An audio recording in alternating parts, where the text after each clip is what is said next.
Siguro sa ganitong klase na nakikita, mas maganda na rin na ibang mga ahensya, tignan din nila kung ano yung nai-report nila at baka nga mayroong naisingit sa proposal nila na hindi na dapat maisingit. Ipabubusisi rin ng Malacanang ang panukalang budget ng ibang ahensya na nakapaloob sa 2026 National Expenditure Program o NEP kung kailangan itong gawin. Ito ang posisyon ng palasyo kaugnay ng pahayag ni House Deputy Speaker Representative Ronnie Puno na posibleng may anomalya rin ang panukalang pondo ng ilang ahensya tulad ng sa Department of Agriculture.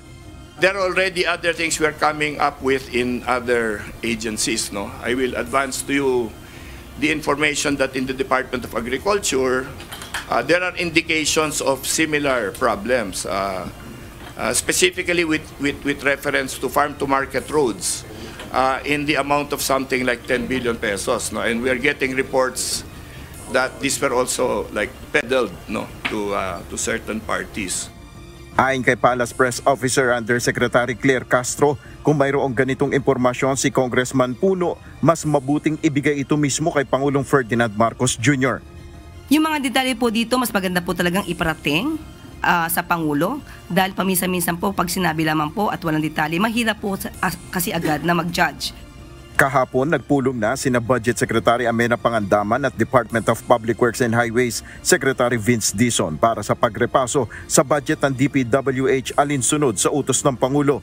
Samantala, nais naman ni Pangulong Marcos na magkaroon ng ngipin ng binubuong Independent Commission na mag-iimbestiga sa anomalya sa flood control projects. Ayon kay Yusek Castro, posibleng mabigyan ng subpoena power ang independent body o kapangyarihan na magpatawag ng isang tao para humarap sa isang investigasyon o pagdinig para magbigay ng salaysay o magdala ng dokumento o ebidensya.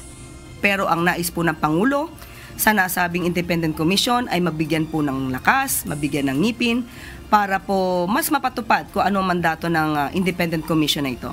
At nais po ng Pangulo na magkaroon po ng subpoena power ang Independent Commission.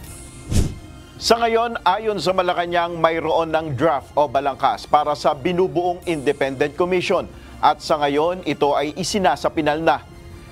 Nel Maribuhok, UNTV News and Rescue, Diyos ang aming sandigan, serbisyo publiko ang aming pinaalagahan.